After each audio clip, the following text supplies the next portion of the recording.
Nous allons à présent accueillir notre premier invité de ce soir, Monsieur Vartan Caprielian. Bonsoir Vartan. Bonsoir Faustine, merci. Encore merci à vous d'avoir accepté notre invitation. Eh bien, Vartan, afin que nos internautes fassent votre connaissance, je vais leur dire qui vous êtes en réalité. Vous êtes président de la Chambre du commerce et d'industrie d'Arménie en France et fondateur du EBA, un réseau d'affaires international. Vous êtes aussi un serial entrepreneur, si je puis me permettre, et à votre actif, vous avez plusieurs entreprises dans le marketing et événementiel, la formation, le consulting, les technologies de l'information. C'est bien cela? Eh bien, vous avez, depuis que vous entrepreniez, vous avez développé vos sociétés à ce jour en France, en Russie, aux États-Unis, en Arménie et au Moyen-Orient. La parole est à vous, Vartan. Merci Faustine, merci beaucoup pour cette occasion et je suis ravi de parler de ce sujet qui est très important, mais qui n'est pas un sujet nouveau en réalité parce que la digitalisation nous accompagne déjà depuis quelques décennies et depuis une petite décennie peut-être un peu plus fortement.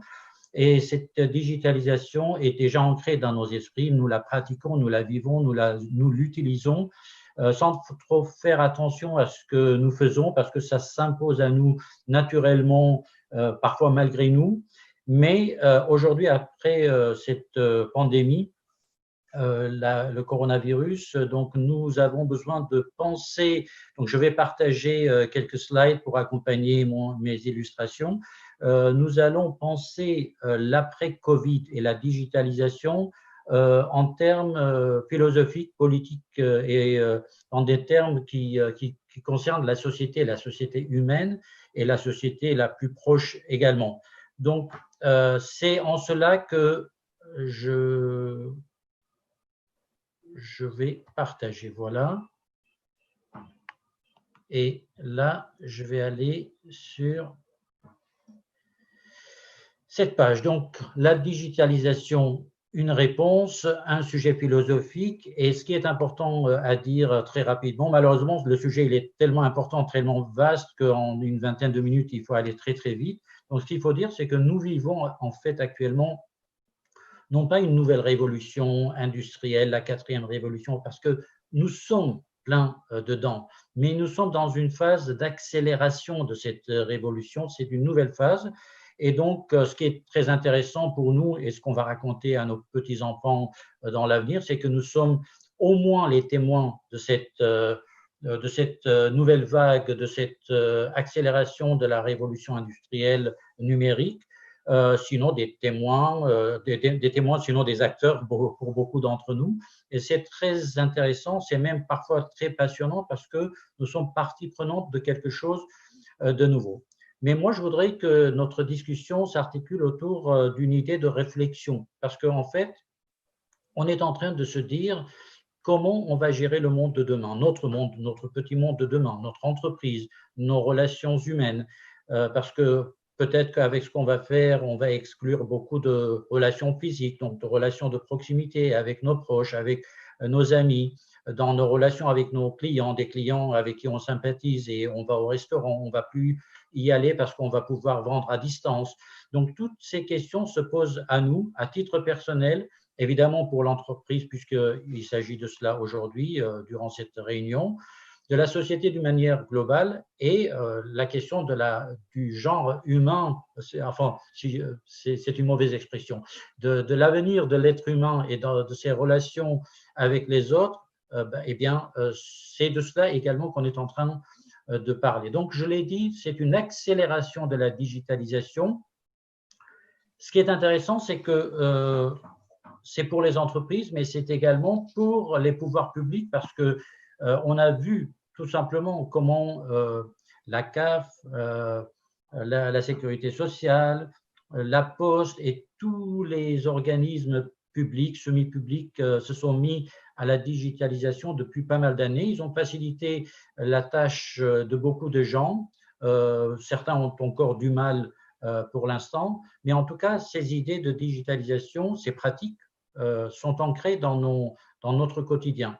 Maintenant, ce qu'on va voir et ce qu'on a vu d'ailleurs avec les nouvelles applications qui sortent, qui fleurissent ici et là, suite à la Covid-19, donc ça viendra enraciner cette pratique dans notre quotidien et à partir de là, donc on va se poser les questions de savoir d'abord qu'est-ce qu'on comprend par digitalisation, parce qu'il y a l'avant-Covid dont je viens de parler. N'oubliez pas que des télés, des radios ont été digitalisées, donc sont sortis du monde ancien, hertzien, les FM, etc. L'e-commerce, c'est de la digitalisation, donc il ne faut pas croire qu'on parle de quelque chose de nouveau. J'ai parlé des pouvoirs publics, le e-learning, les formations en ligne, ça existe déjà. La publicité, avant il n'y avait que les panneaux, la télé, etc. Maintenant, Google et compagnie font, je ne dirais pas qu'ils monopolisent, mais en tout cas, tout se passe sur la sphère de l'Internet. Même, vous l'avez vu avec probablement, avant même Trump, il y a quelques années avec Obama, comment le numérique a pu pousser, évidemment avec des gros budgets derrière, mais des solutions numériques ont aidé des candidats à aller de l'avant. On a vu comment des États peuvent intervenir numériquement pour empêcher l'élection de l'un ou aider l'autre. On a vu aussi au Sénat, il y a quelques jours, comment un expert a démontré que Facebook est capable d'atteindre de 2,6 à 18 millions de votants pour leur insinuer qu'il faut aller absolument voter et par des choix ciblés, c'est-à-dire les démocrates de tel âge à tel âge. Donc, le numérique existe déjà, mais aujourd'hui, on va aller vers, je le répète, je suis désolé, une accélération, parce que je vais arriver à la conclusion qui m'intéresse le plus. C'est pour dire, ça existe, mais que faire après? Et après le Covid-19, donc, on a vu qu'on commence tous à réfléchir de que faire, non pas seulement en termes, on a vu dans la télémédecine, la télémédecine, ça existait aussi. Aujourd'hui, on consulte plus facilement un médecin en ligne, alors qu'il y a quelques semaines, il y a quelques mois, c'était impensable. Il faut que j'aille voir absolument mon médecin. Donc, c'est la raison pour laquelle je dis qu'il y a un nouveau temps qui s'ouvre face à nous. Et ce nouveau temps, nous, d'ailleurs, la réunion de ce soir, au lieu de se retrouver dans un salon d'hôtel tous ensemble à 50 ou à 200, eh bien, on est en ligne. Voilà comment, d'abord, on influence les gens en ligne, on partage des informations en ligne, on apprend en ligne, je dirais même, on fait de nouvelles amitiés en ligne. D'ailleurs, il est très évoquant également la question de toutes ces plateformes de rencontres, alors rencontres simples, sympathiques ou sulfureuses, eh bien, tout ce monde-là va changer également parce qu'on ne va plus pouvoir partager des moments physiquement ensemble. Il faudra réfléchir la rencontre en ligne, peut-être pour aboutir à quelque chose de plus concret, mais il faut sécuriser ces échanges pour inciter les gens à se rencontrer en ligne. Alors, ça peut sembler, surtout pour des générations plus âgées que nous, quelque chose d'invraisemblable. Même pour nous, c'est quelque chose qui n'a pas de goût en réalité, parce qu'on casse toute la saveur de la relation humaine.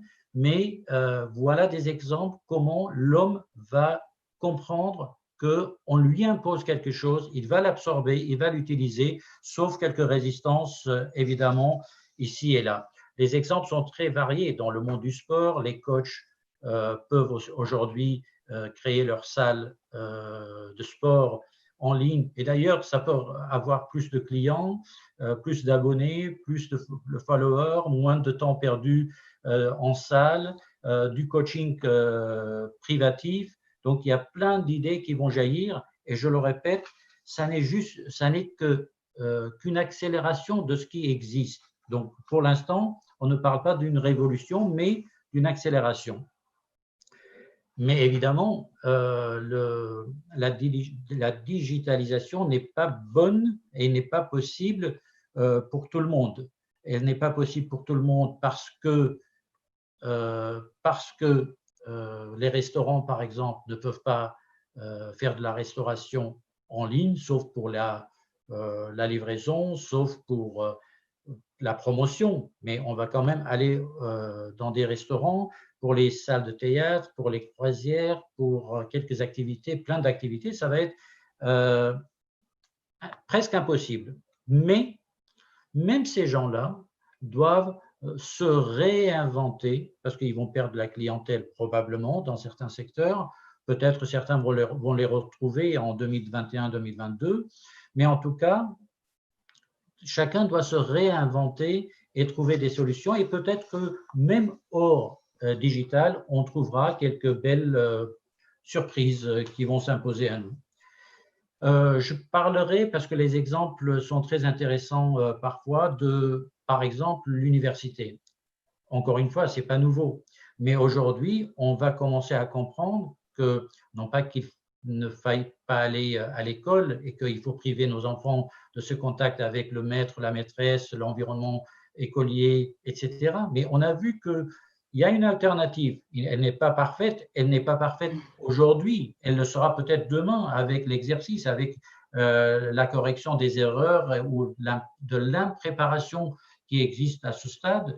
Mais peut-être que dans certains cas, le digital va remplacer l'école complètement. En tout cas, à un certain niveau, à un certain âge, ça peut remplacer l'université. Là encore, ce n'est pas une nouveauté, mais c'est un approfondissement de ces outils qui va s'accélérer, qui va se présenter à nous avec des offres très multiples, parce que là aussi, il va y avoir de la concurrence, de la concurrence entre les universités.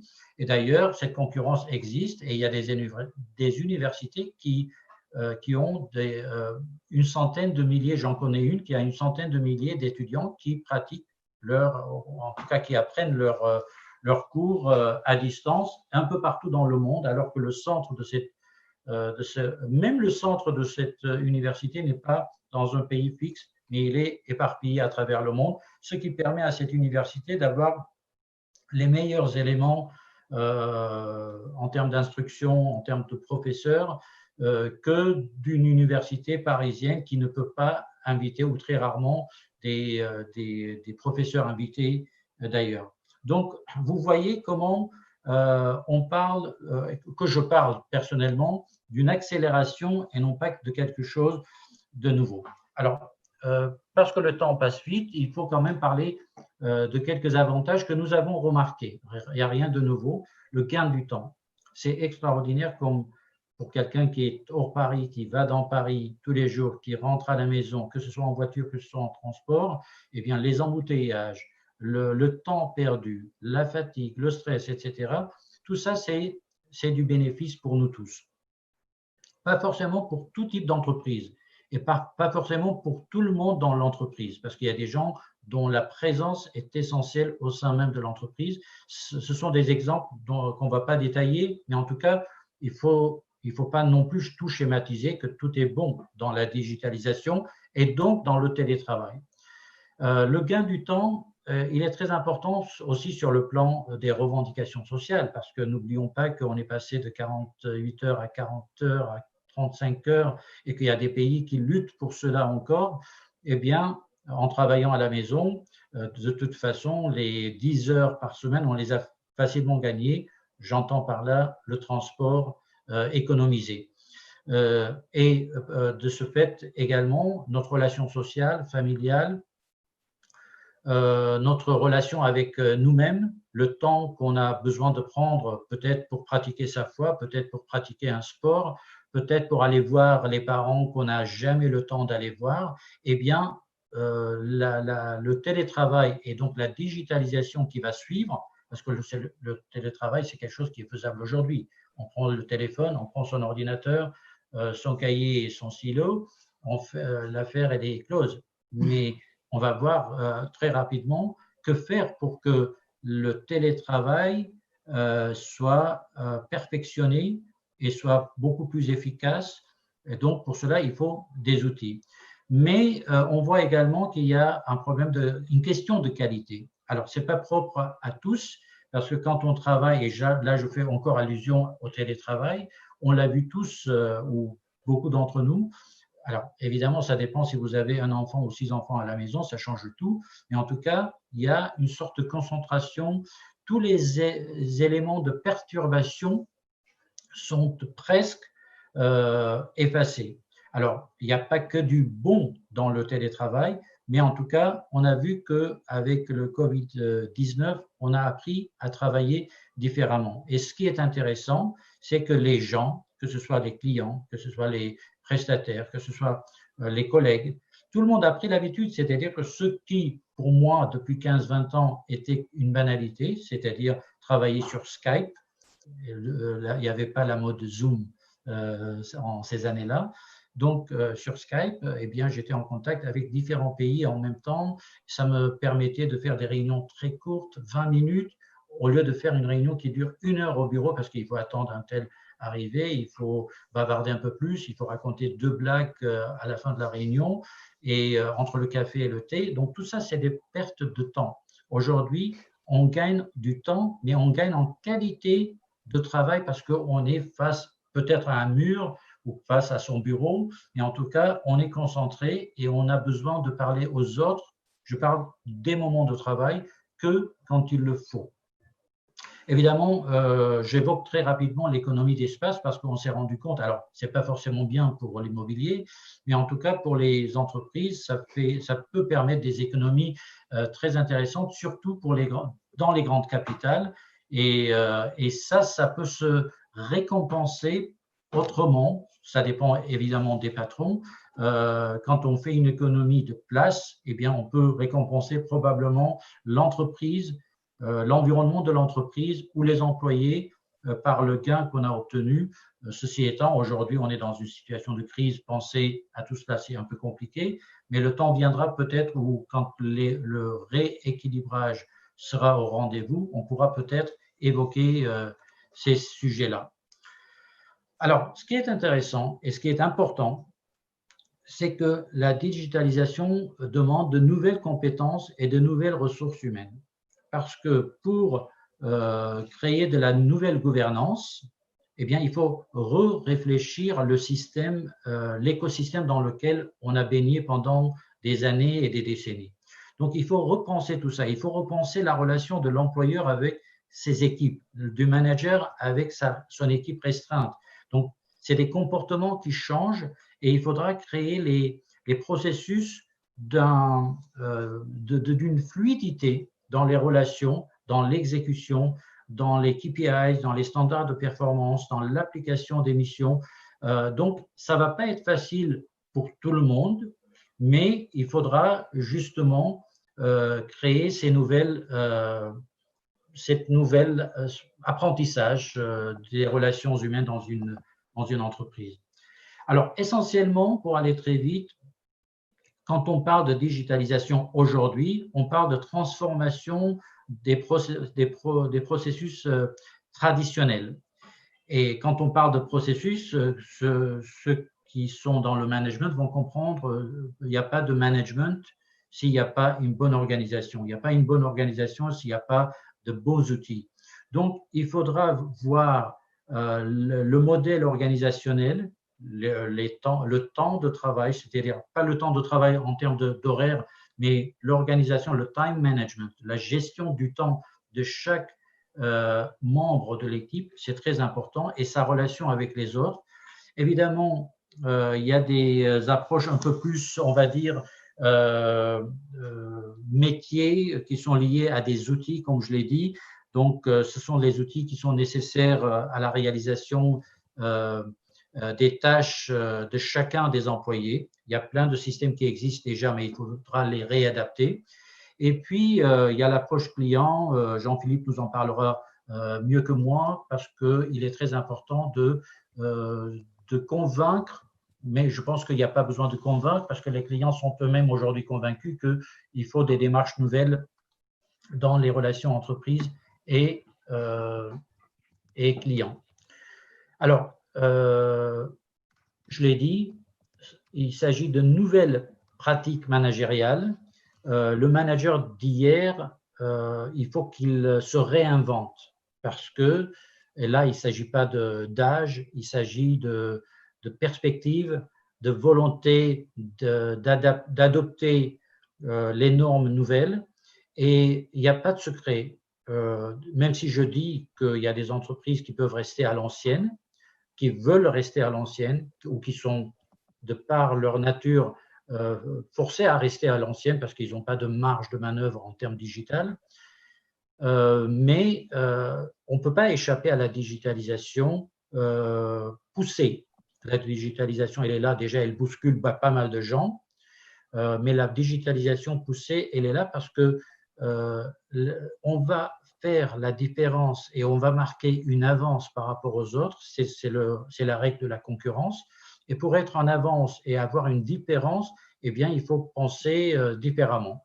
Alors, tous vont penser différemment, mais chacun va se réinventer lui-même avec les outils.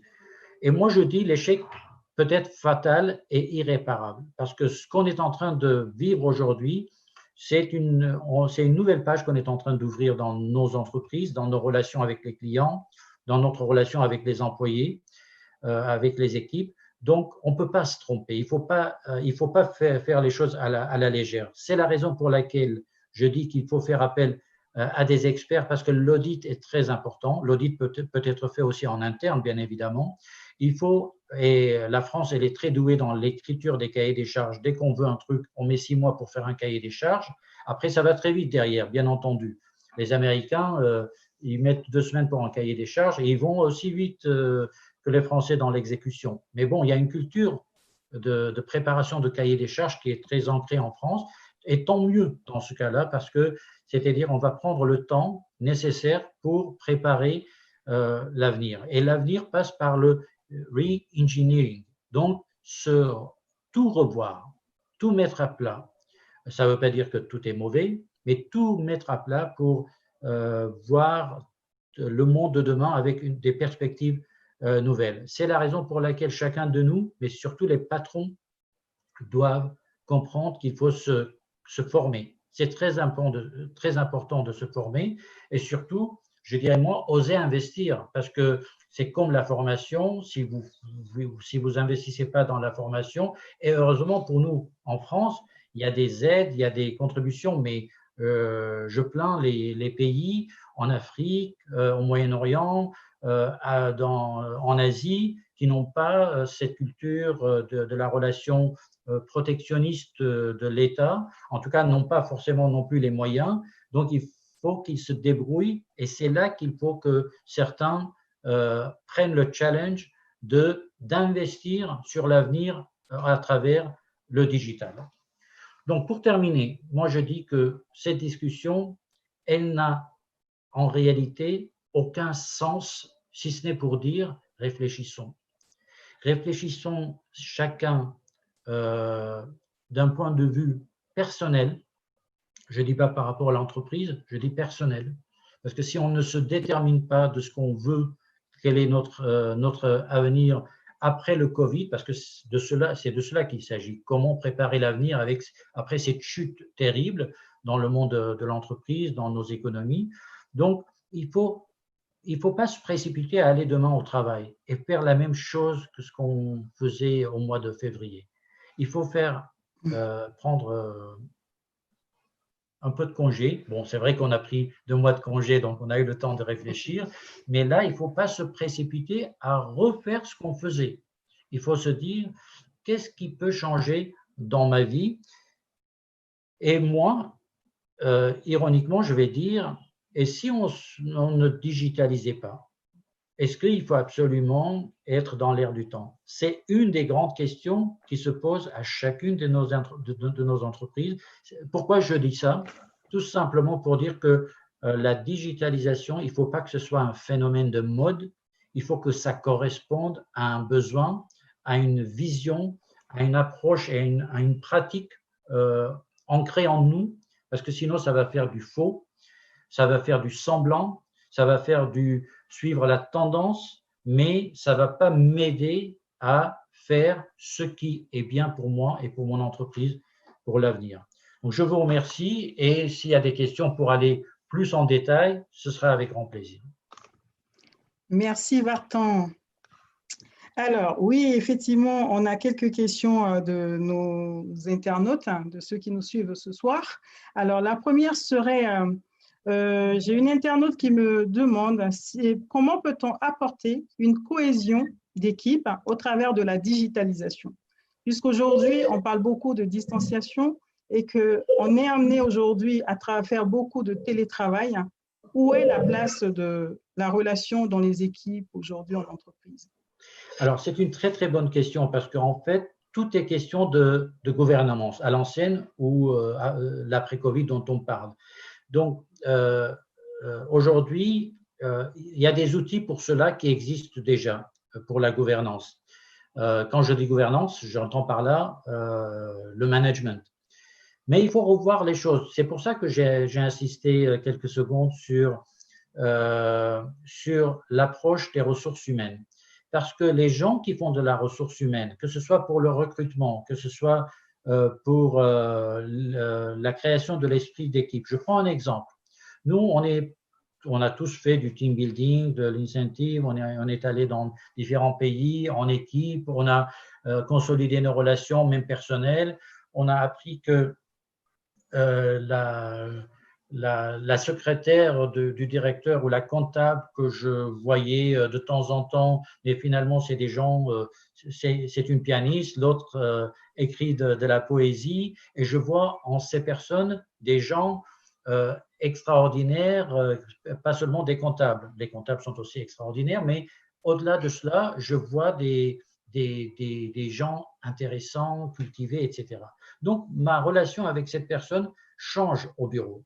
Aujourd'hui, d'abord, je ne peux plus faire du team building à l'ancienne. Il faut que je réinvente le team building par des jeux autour d'un écran. Donc, il y a tout un nouveau monde qui s'ouvre à nous pour ceux qui font du team building. Et deuxièmement, comment je vois Faustine si je ne peux plus la voir, si je ne peux plus aller déjeuner avec elle et échanger des soucis d'entreprise, voire pour des gens qui veulent partager des soucis personnels, etc. Il n'y a plus cette relation humaine qui est si importante. Donc, la gouvernance, c'est au même niveau, de réfléchir notre positionnement vis-à-vis l'un de l'autre et se dire la gouvernance, c'est des choses très simples. Vartan, il a une mission dans cette entreprise, il a des responsabilités qui sont écrites et en face, il a des KPIs, des standards de performance qu'il doit réaliser.